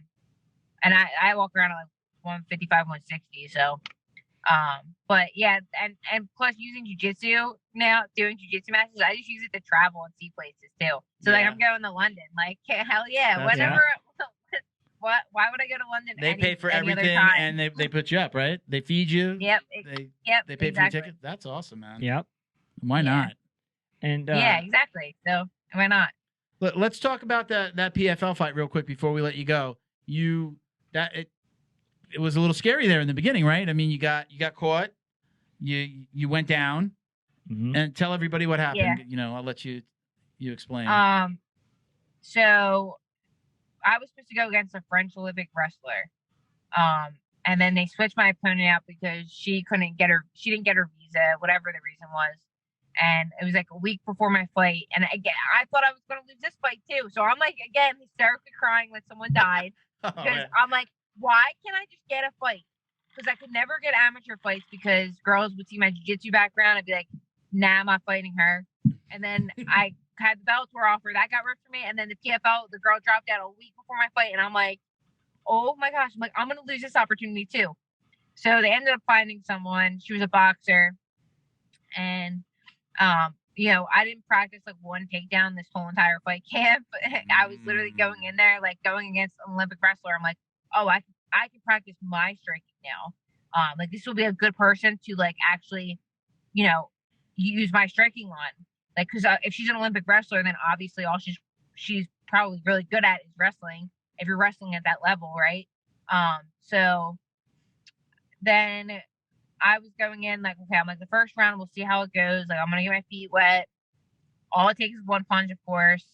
She just caught me right in like the perfect spot where it like turned my legs off.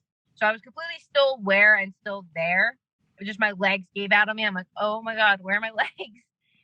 So I fall down. She kind of like rushes in on me, and which was like her big mistake because she literally just gave me like a free double leg. So I was able to kind of come up with her legs, push her against the cage, and then take her down with a single leg. And I ended up getting to her back. And then once I got to her back, I'm like, oh, like I feel like I got this. Yeah. Yeah, it was almost like too easy taking her back. Like I was like, I hate to say that, but like I felt like I was like wrestling like a child at that point. Yeah. And so my thing was I didn't know how much time I had. So I'm like rushing to get the choke, and then I hear my corner go, you still have a minute. And I'm like, oh, I still have a minute. Like, oh, this is gonna be done. So I just sunk the running choke in and was able to win the fight. But yeah, it was definitely scary there for a second. But at the same time, I'm glad I got that experience out of the way, just so I know that I can take a punch and recover. So that gave me a little bit more confidence going into my future matches for sure. Was your dad at that fight? Yeah, he was. Was he scream? Could you hear him screaming? I'm sure he was probably the loudest in the crowd. So no, he actually doesn't really yell. So my mom's a yeller. My mom screams like a mad woman. But he was like, you should just go in there and just take everyone down. I'm like, Dad, I need at least one round of practice every time I try to fight MMA, because if I'm not a good striker and I can't take someone down, there's going to be a real issue there. So I'm like, I just want to get my feet wet. Like, it wasn't like I was like, oh yeah, I'm going to knock this girl out, or oh, I'm going to abandon my jiu-jitsu. It was just me trying to get like a gist of what it's like to be on my feet and like an actual fight, so that when the time comes and God forbid I can't take someone down, that I can semi-rely on striking, So definitely more of a takedown person, right? You're not pulling guard. Yeah. MMA, you want to be on top. And I also think that's I think that's really intelligent of you. Like, a lot of people don't think of that, like, to go into a real fight and go, like, everybody talks about like that feeler round, that feel out round. Like, I like it when fighters say stuff like that, when they say like, oh, I went out there and I needed to showcase and feel a competitive stand-up round. Yeah. So that way I know how I feel, and then like I'm sure you learned a lot, you know, and now you know what you know what to work on because you did it in the cage, you know. So you want to know in PFL that so you have one fight, you have one professional MMA fight. What was your amateur record? Did you fight amateur? Yeah, so I did. I had 2 MMA fights for amateur, which I won both of them, and then I did a kickboxing match, an amateur kickboxing match. I won that, and then I did an amateur boxing match, and I won that. Nobody likes a bragger. So like my thing was I couldn't get Did you hear him? Yeah. My thing was I couldn't get fights for amateur MMA, so I'm like, I need like stand-up practice. Like I could do jiu-jitsu I could do jiu-jitsu with my eyes closed. I need actual, like, I need to be able to take punches and defend them and learn all that stuff. So I'm like, I got to do a boxing match and kickboxing match just so I can get something of like a striking look, so that when I do fight MMA, I'm a little bit more well-rounded. So because the ultimate goal is to be like, yeah, I mean, my ultimate goal is to be a martial artist. Like, I want to be a mixed martial artist. I don't want to be like, oh, she's just a jiu-jitsu girl. Like, my end game for this is I want to be a martial artist, a mixed martial artist, not just a jiu-jitsu person. Where do you fall? Which side of the line do you fall on what we spoke about before? Is it legacy? Is it money or legacy? Right now, for me, I want money. So if I'm going to be putting my body on the line and sacrificing all the stuff that I do, like, I'm 25 years old and I feel like I'm like an 80-year-old woman. Okay, so like, I could only if imagine. I'm sacrificing my body the way I am, I want the most pay I'm going to get out of this. But that's not to say, like, if the UFC called, I would probably have second doubt. Like, I would probably be like, if the UFC called me, I'd probably be like, hell yeah, I'm going to the UFC because of the notoriety. Mm-hmm. And I'm in school anyway, so hopefully I'll be making money after all said and done. So I'm in nursing school. Take care of yourself. That's like, yeah. So that's like school? That's my like end goal anyway. Like outside of jiu-jitsu, I'm like, I can't fight forever. Realistically, I know I can't fight forever. So I want to start setting myself up so that I do have a career after MMA. So I went back to school for that. And again, if the UFC called me, I would definitely go to the UFC just for the notoriety of it. I wonder if, like, I'm going to use Michael Jordan as the example. Like, back in the day, people said, like, Michael Jordan makes more from his endorsement deals than he does from his salary playing, at least in the beginning, right? He got his Nike deal early on, right? Yeah. I wonder if, even though the UFC isn't paying what everybody thinks they should be paying, if because it's a higher level of MMA, will there be more endorsement deals and will you make more money? And will there be opportunities like, you know, like a lot of these guys that go into commentating, and you got Angela Hill commentating and Dominic Cruz and, you know, people that have, you know, they keep it in the family. Super successful, and somebody who's, you know, hasn't won a championship, you know, hasn't won a title belt. You'd think like that kind of has to be factored in, I would think, right? What are the opportunities? I would imagine that their endorsements and sponsorships are probably paying very well since it's the UFC. Yeah. I can't imagine them not getting.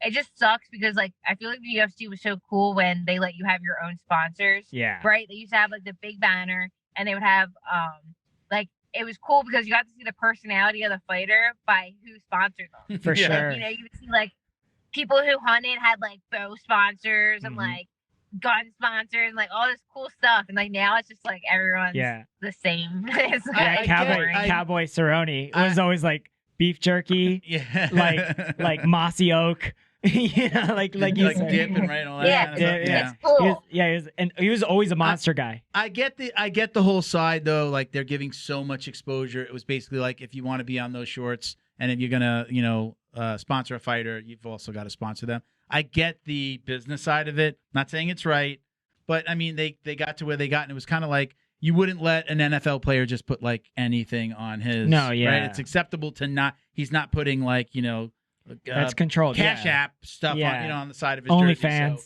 right. His OnlyFans like on his Craig Jones gets on to his do. butt. But I mean, I get that side, but it does suck for the fighting is such a different beast. Like you guys depend on that money. Like that money helps you get to where you need to be. And to be a better fighter for them. NASCAR racers. Like, I mean, they all basically have like the same kind of outline of like their uniforms, but they all have different sponsors. Yeah. Right. So like that's like I feel like maybe they could set a certain uniform, or they still provide the uniform, but you're able to put your sponsors on it. Like, I don't know. I feel like they could have worked around it a little bit better, but I think it sucks. But again, I understand why they did it, but I still like to see like the sponsors and it was how gritty. It was like a grittier time for the UFC, you know? Yeah, it was just like these guys were like up and comers and you know, gamers. For you specifically, you know, you're 25, you haven't reached your prime yet, in my personal opinion, right? I think it's smart that you take the money route early, you know, maybe get yourself in a position to where you could afford like high level, like maybe, you know, you've been in the game for 10 years, more, 11, right? Competing since you were 14. I could only imagine. I roll for 3-4 days in a row and I'm, you know what I mean? And I mean, you have to, you're, you know, when you're an MMA fighter, you have to do stand up on the ground, you know, jiu-jitsu, boxing, you know, plyometrics, strength and conditioning, stretching, recovery takes a whole bunch of time. And then your personal nutrition, you have to be disciplined and taking your vitamins, you know, being hydrated, like all this stuff, managing your weight, fight camp. I mean, it's a ton of stuff. So like, I personally hope that you make your money, right? So you could afford the care that will take you from gold to glory, you know? Yep. And that'd be really awesome. That'd be really awesome to see. And just, you know, take a flight down to Colombia, get them stem cells. So do you look back on your journey and like, do you have any regrets? Is there anything that you look back on and say, man, I just wish I didn't do that? I know you're still young. No, not necessarily. Like, there was like a time where, like when I was like 17, 18, where I got like this little bit of freedom and I like ran with it like for like a year and a half. Like I told my dad, oh, I'm going to jiu-jitsu, and like I would go hang out with my friends and stuff like that. But I think I needed that time because my whole childhood was literally every single day training. Like, I really didn't have much of a social life until I got like my license when I was like 17. And then once I got my license and I got that like taste of freedom, I was like completely ran with it. But I don't regret it because I know I needed that time. Yeah. Like, when I tell you I lived at the gym as a kid, I was there every single day. I would drive an hour and a half to train at this one specific gym. And like anyone would drive me. My grandparents, if they could drive me, they would drive me if my dad was working or something. Then my dad's twin brother would take me to tournaments if my dad couldn't do it. So it was like a whole family, like takes a village. Whole family effort. Yeah. That was your Rumspringer, huh? When you got your license. Yeah. So That's once awesome. I got my license, I had that like little taste of freedom. And then when I realized everyone was going to colleges after, like when I was like 18, and I see everyone going to colleges, and I was like, okay, I'm not going to college. Like, I'm trying to be an MMA fighter. So then it kind of buckled me back in. And then I just started school like last year. So you need that time. You just explained, you were saying that, and I'm like, that just sounds like my first year of college. I just went, I was like, wait a minute, my parents are going to pay thousands of dollars for me to sleep away in this place, pay for my food, I have no bills, and I could do whatever I want, come and go as I please. I'm like, woohoo! I was get fridge full of beer every day. It was like, take this sandwich out of here. We need the room for beer. Like, I just went crazy, and that's why I didn't go back. That's why they didn't send me back. I was a 26-year-old freshman when I got out of the military, and I had the GI Bill, and I was just like, okay, I don't have to be at work at 6 a.m. I mean, I don't have to wake up at 4 a.m. to do PT at 6 a.m. to go to work all day. I don't have to I felt like I was 18 again. Yeah. But it was so weird. Like I'm sure you're just a couple years in, probably, like in college, or are you like a year in? Yeah. So I'm like a year in. So you're taking 100 level. You're taking 100 level classes, right? Like, yeah. So it's like I needed that time because I'm like, I knew if I went to school right after, I would have just like I would have been undecided, not sure what I wanted to do. My boyfriend went to college right after school, and he knew he shouldn't have went, and he like pissed away money. He was in debt for no reason. Yeah, and he's still paying it off now. That was me, and that was kind of going to be my point. Was we kind of all need that, you have to learn that. If you don't do it, you're never going to know. You're always going to feel like you missed it. Like, even though I did 1 year away at school and then I did community college after that, because my parents were like, get your grades up and then maybe we'll send you back. I had to experience that. I needed that to experience that freedom. And also what I found out, college wasn't for me. It just wasn't for me. I didn't know what I wanted to do. I had no clue. I was just going to go to classes, had no clue what I wanted to do. And then I figured out what I wanted to do. I was like, okay, I want to go into law enforcement. Okay, let me start taking criminal justice classes, and then it was like, then I had a path. But if I didn't go through all those fuck ups, I wouldn't have really known what I wanted to do. So we all need that. And then it brought you back to, where you are now. What I was going to say is, like, she's a woman, right? And she's going to class with children, right? Yeah. So, like, when you're taking these classes, like, I don't know how to explain it. Well, not necessarily, right? You might, there might people of any age could be taking those classes with you, right? They could be, but what I'm saying, a majority of the time when you're taking those those entry level classes, which you have to take, it's like, but you take them more seriously. Like, it's different when you feel like an adult and they're like the best meme I've seen has been like, when Adam Sandler is like because he has to go through every grade and he's like a whole bunch of kids and you're like an adult. But like, I think it's going to be really beneficial for you to go to college at this age because you're really going when you're ready. And I think like your brain is. Are you taking a full schedule right now? So you're taking full schedule and training and doing all the training? Yep, wow. Exactly. Are you in the college parking lot right now? Yeah. Are you in college right now? Are you between classes right now? Yeah. So, luckily the last 2 semesters have been like all online, so I really can't complain. I mean, again, it's just like annoying because you're taking entry level classes, right? So like I learned all this in high school, and now they're just making me pay to relearn it, and most of the stuff I don't even need to become a nurse. So I'm like. Yeah, it's a money grab. It's just like annoying because I know it's not even that I'm paying. That it's not the money that's annoying me. It's the time that's taking away from other things, right? Like I could use this time to be going and doing other things, and here I have to do these stupid classes that I don't even need and that I already learned. I tell people all the time, trade schools, like, if you know what you want to do, find a school that just does that if you're able. Because I do think, again, I was a kid going away to school. And they were like, okay, you can go here as long as you pay us, even if you don't know what the hell you want to do. I went away to school to learn how to drink is really what I did. Learn how to party. My father was a cop. My parents were strict. And I was just like, oh, I'm here.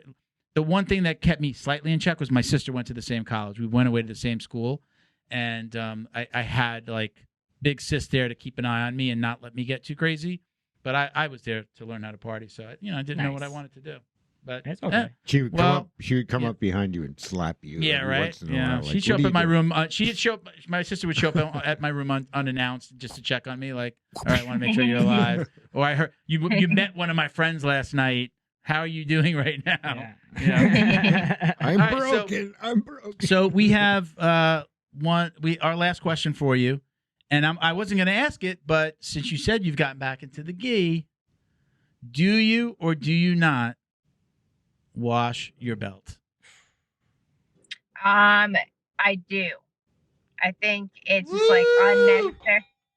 I think it's unnecessary to not wash your belt. I mean, I don't know. I think it's like, it's disgusting. I don't know. Yeah. It's not that it's just like, why are you? Yeah. Like, I don't get it. I think slowly but surely, hopefully we're like helping lead the charge. We're just like, okay, great. It doesn't fade, and great. It's we need to get a detergent sponsor. Blah blah blah. Yeah, we should. Well, we had somebody that we worked with in the beginning. Yeah, that did some stuff. So, but yes, you can always get a new belt. Like, I got a black belt, right? So like I got my black belt, and it was like my boyfriend made sure he got me like a show-year-old black belt, right? So it's like such great quality, but to the point where like it wouldn't stay tied during class because the quality of the belt like just wouldn't fold, so like it wouldn't stay tied. Yeah. So I'm like, I need to get a new belt, and it didn't even matter how many times I washed it.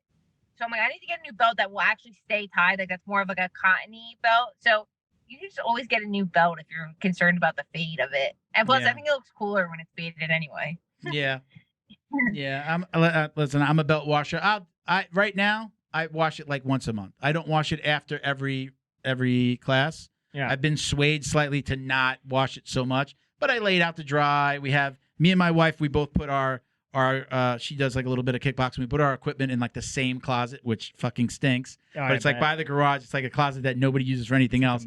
And there's a bottle of Lysol in there. So whenever we put anything in, like everything gets sprayed with Lysol, the bags, and then we just close the door. I mean, I'm not a mathematologist. A mathematologist, right? But with the promo code JJD on Flow and Roll, every 5 belts that you buy, you essentially get one free because it's like 20% off.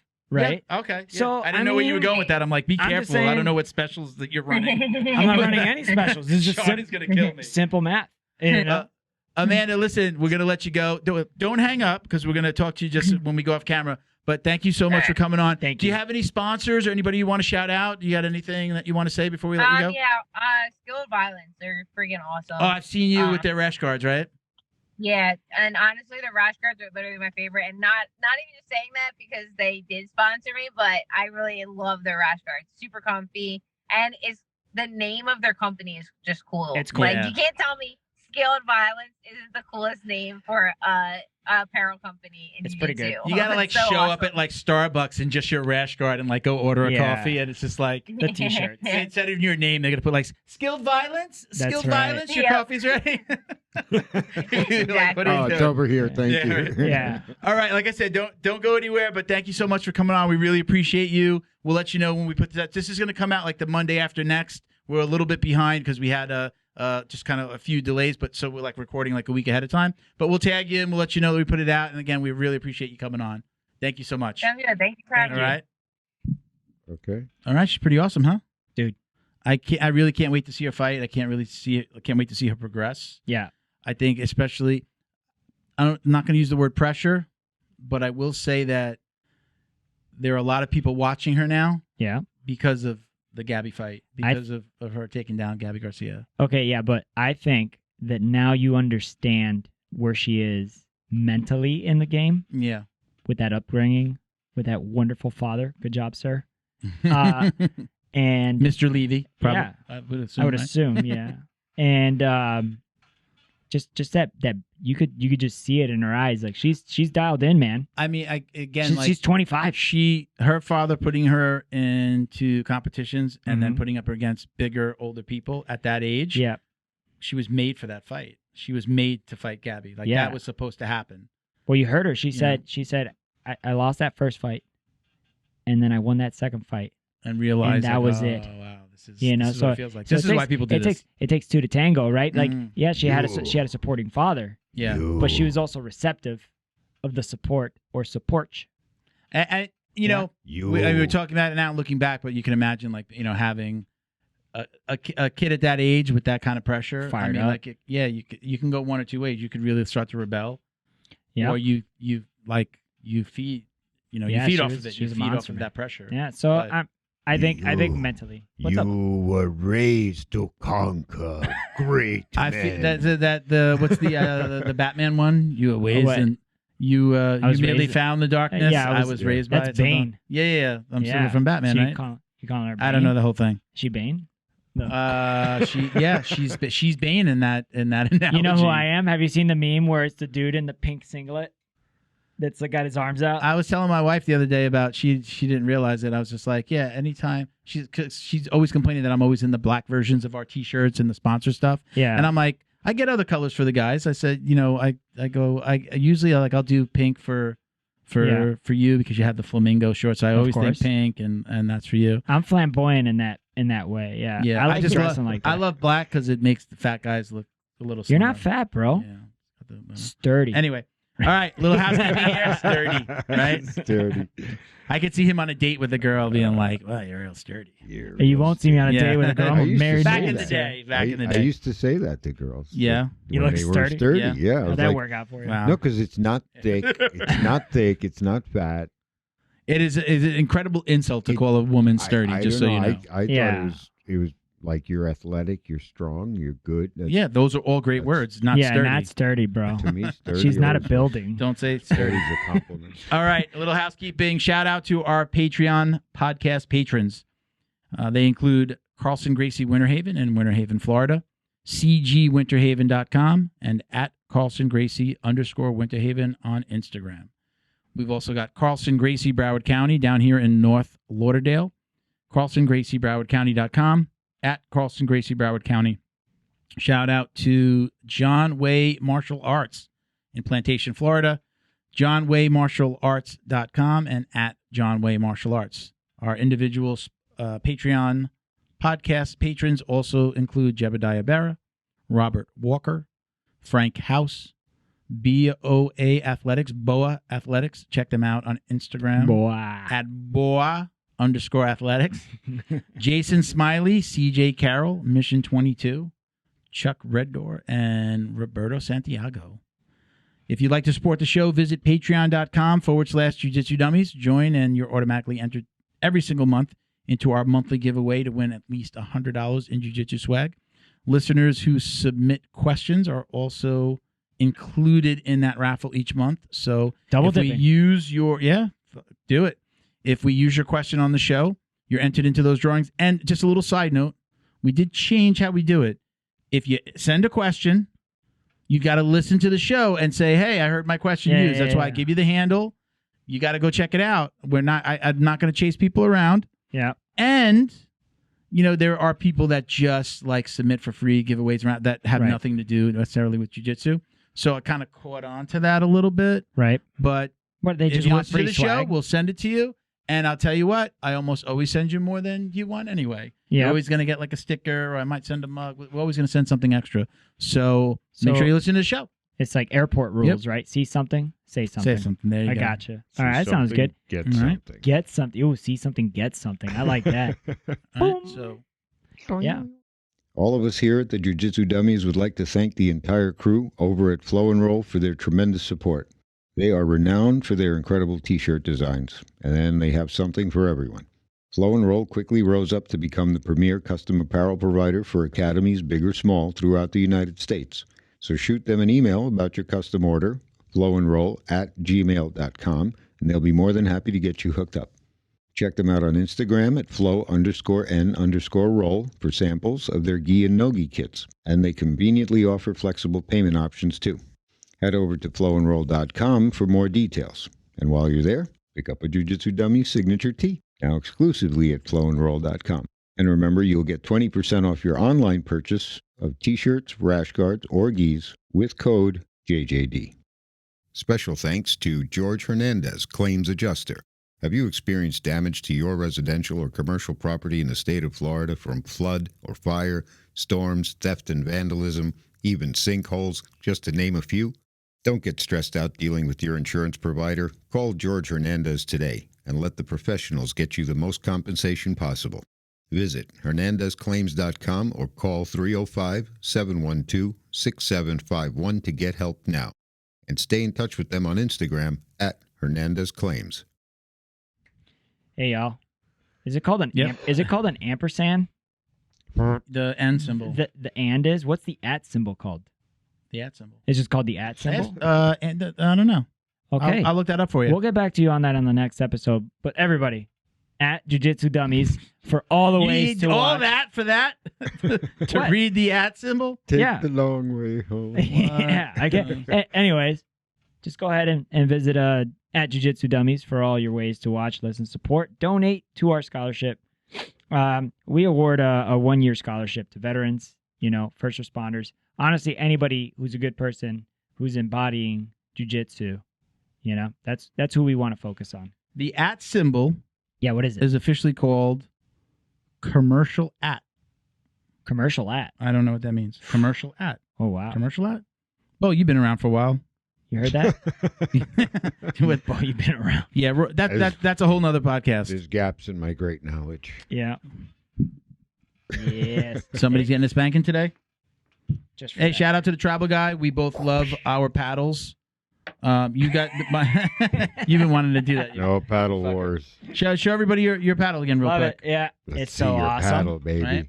This guy Nice nailed it. paddle. This tribal This guy. tribal guy This at tribal guy. at this tribal guy on Instagram, At commercial. and check him out on Etsy. It's etsy.com/shop/this tribal guy. I mean, just go You on can- Etsy. yeah. I'm sure He's got lots of stuff that you can order right there This on is custom. online, but he can also do something custom like this. Yeah. It's amazing. Bo, you're up next. Have you thought about what you want to do? You get the next one.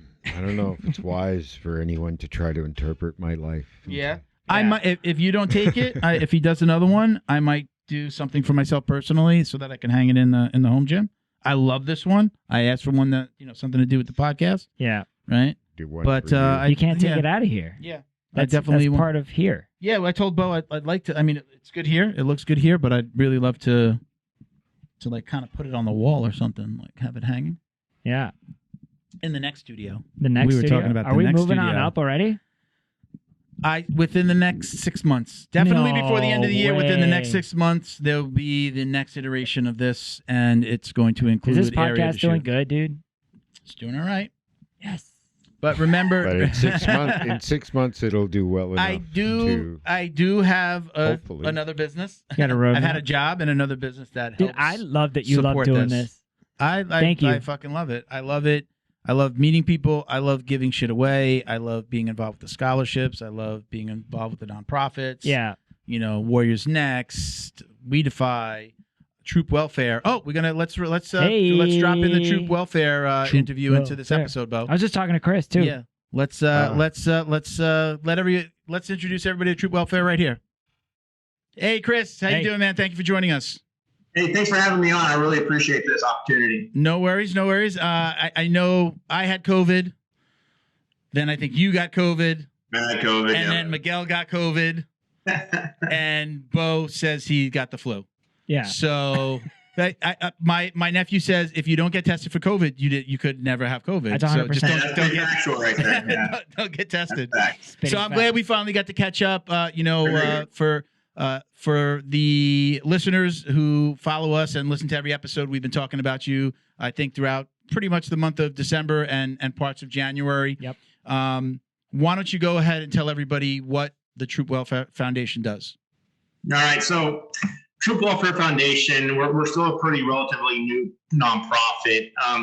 We're dedicated in helping service members find healthy coping mechanisms for mental health disorders such as PTSD, anxiety, depression through martial arts, physical activity, and recreational activities. There's a ton of nonprofits that are out there right now, but our founder found a void in all of them and wanted to fill that void because we saw that not all service members were getting the help they needed. Most nonprofits tend to have stipulations or requirements to be able to get their input or their help, whereas we don't really have any. Our biggest restriction that we have is funding. If we could, we would fund everybody for this training. But I mean, as most nonprofits, funding to be able to sponsor people. Like right now, we're actively sponsoring 2 individuals, one out of Colorado and one out of California, and talking with 2 others, one in Washington, one in Oregon, to sponsor them at their academies. Okay. That's really important. And I also just want to add, sometimes it could get misconstrued as PTSD, and it shows itself with anxiety, and it shows itself with coping. Is actually what happens a lot is people join the military at 18, right out of high school. Sometimes they come from. I mean, I'm a veteran.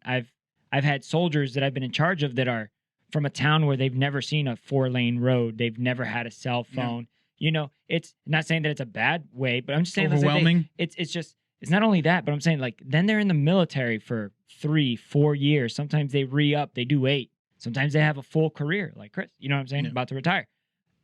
There's this thing that happens that when you get out, you have to like re-assimilate to civilian life. Yeah. And there's things that you're not used to, like you can't talk to people a certain way. They can't relate to the things you relate to. You didn't go through like what you would consider like a civilian normal path of life, like out of school into college or maybe straight into the workforce and then some supplementary school and stuff like that. Yeah. So like you really do feel like, oh, I can't relate to these people. And they don't do, there's not much in the way, we talked about this with Drew way back, and Chris, maybe you can address this a little bit, is there's not a lot other than like, there's like, I guess like a class that you guys take when you're going to come out of the military. What is that called? Like out processing. Yeah. Right. Yeah, it's like a transition readiness seminar that we in the Marine Corps, that's what we have to do. Yeah. Yeah. And how long is that? What is it?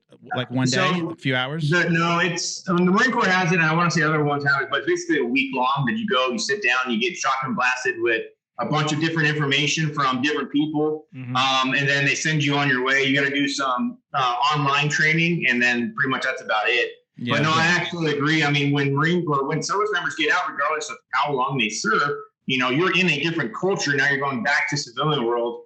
And sometimes they don't find that purpose, when they get out, and they have to find, veterans have to find a new purpose when they get out, because the last X amount of years was the military.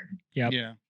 So what's in your mind, is it like, I need to get my hands on a vet, somebody who's just coming out of the military, like before they're actually getting out?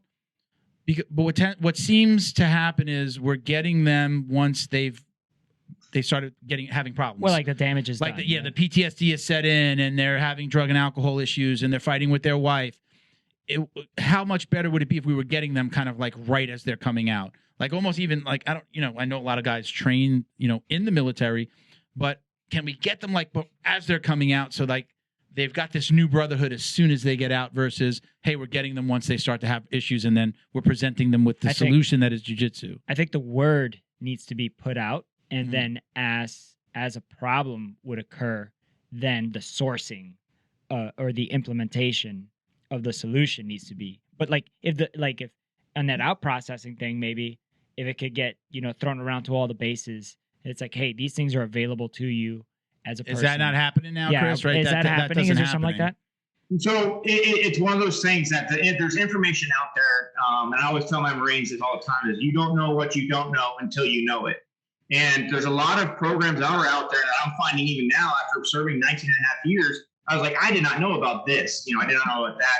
And like what you were saying, though, was if we catch them early, or just helping people transition, getting them the sense of camaraderie or the group, then that's going to be able to help them mentally and physically. And that's one part of our mission statement in Troop Welfare Foundation is, to help out with recreational activities. Right now, coming up in May, we're actually going to be having our first annual virtual 5K, 10K, and we're still in the process of building it, but we're doing that, kind of doing more of a camaraderie building. And our future, we want to do get-togethers. We want to go on hikes, camping, bring that camaraderie back together so we can have the brotherhood, the sisterhood, and, deal with our issues together, because that's what veterans tend to miss all the time.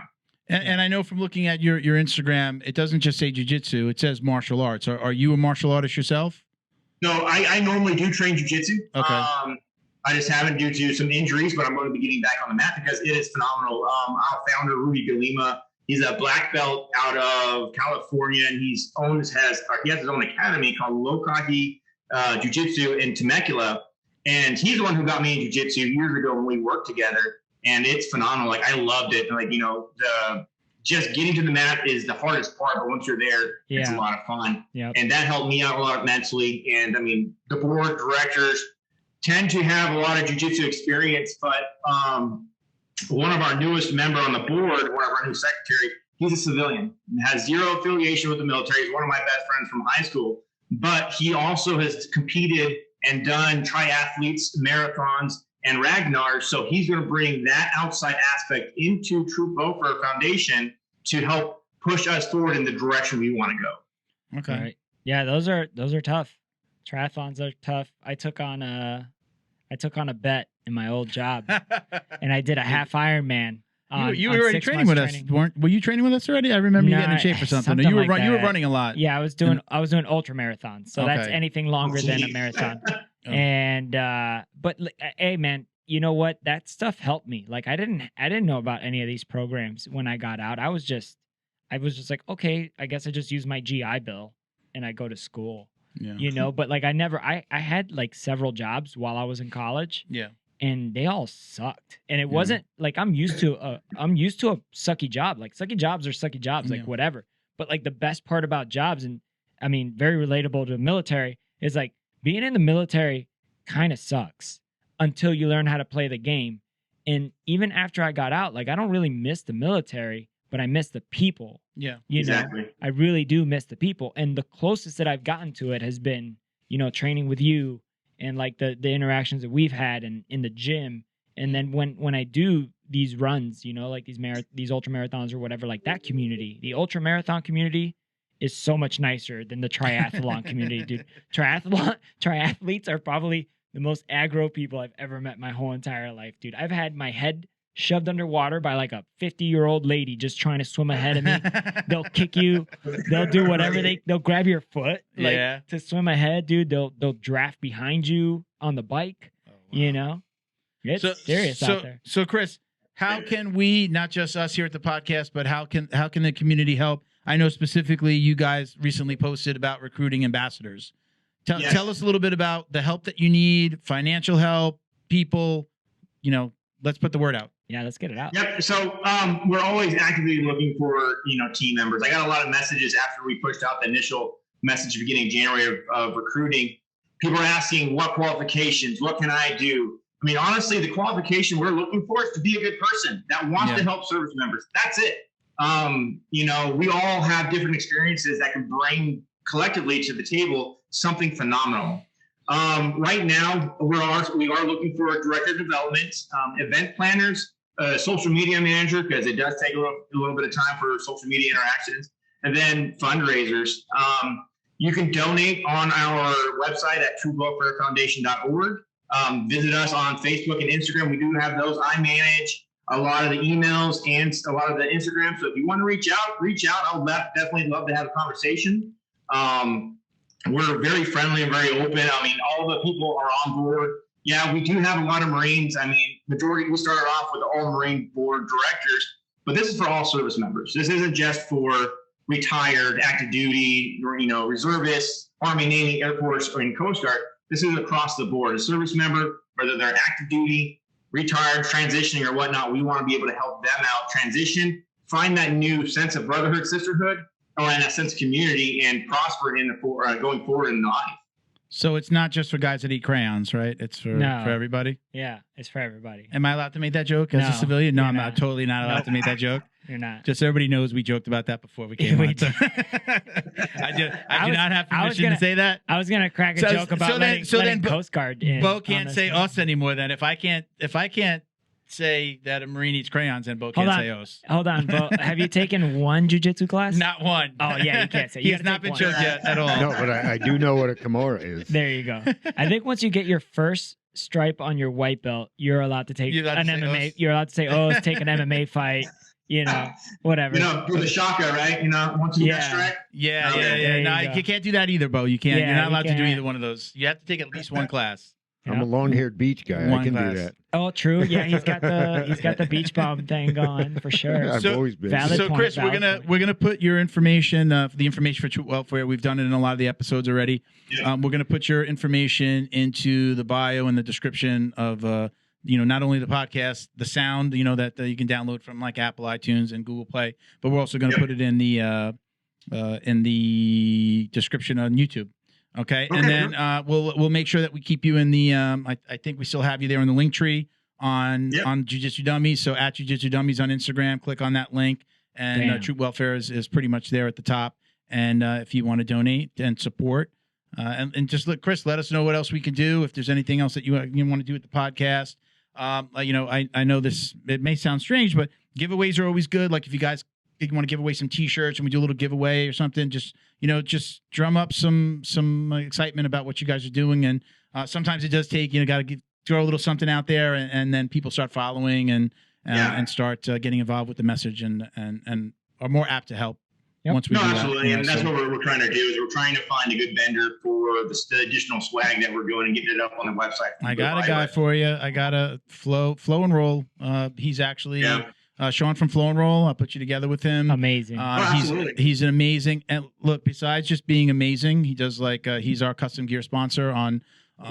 His gear is so good that once I got his rash guard, I decided to move. We're slowly moving our entire podcast store over to his site. So he's printing our T-shirts. I just got a quote on keychains because mostly what we do is with our swag shop is I'm giving it out to guests and we're doing giveaways. Yep. So he's got our T-shirts. We're about to do a keychain, a mug, and a custom rash guard that's branded for both of us. But his gear, not only is he a great guy, but his gear is awesome. And that's not BS. Every rash guard that I have has like the little fibers, the fuzzies start to come out right away after one wash. I've had his rash guard now for about 3 months. I wear it every week. Not one fuzzy, like the material doesn't come out. It's got like a little elastic waistband so it doesn't come out of your shorts and fly. Awesome stuff. Like the gear is just incredible. So he's so good. I mean, I'll put you guys together if there's anything that he could do, and like, again, he is putting our stuff up on his website. So like, I don't even have to touch the stuff. I'm not sure that he would do that with how many other companies he would do that for, but that's kind of our agreement so that I don't really have to touch anything. He prints it, keeps it in stock, and then sends it out for me. So so that's what we're doing because he's just a good guy like that. So I'll put you guys together. I'll introduce you guys. Whatever happens. But again, he's a big supporter of the show and he's a veteran as well. So maybe you guys can do something. So Chris, listen, we're gonna let you go. I appreciate you coming on. We'll put this. We're gonna have this at the end of our Amanda Leve episode, and we'll again, anything else we could do, just let me know. All right. Will do. Do one thing. Just reiterate that we are going to do the 5K, 10K in May. Okay. May is Mental Health Awareness Month, and that's why we're kind of focusing around that. Okay. I'm working with Run Roster, getting that set up, and still finding some more information or getting the swag, the medal, and the shirt. But if you just tell your guys or your listeners that that's coming, for them to keep an eye out for it. Sure. Yeah. What you do is too. We have a really good social media presence and a lot of interactive followers that really interact with the stuff that we put out. So please tag me in that stuff. Just as a reminder, if I don't see it, I might not be able to repost it, but I'll repost it to our stories, repost it on our page.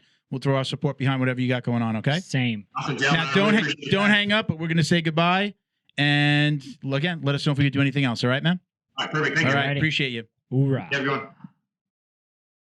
That was pretty awesome. Yeah. Great guy. Yeah. I mean, he's a Marine, but yeah. Go check them out at Troop Welfare Foundation and Troop Welfare Foundation. Is it .org? Did he say .org.com? I believe so. Yeah, let's double check that. Yeah, let's double check it. Let's double check it. Hey, listen, I'm just gonna hit that little airplane guy. Yeah. I'm reposting his stuff. Actually, I think I already did. So go ahead and check out .org.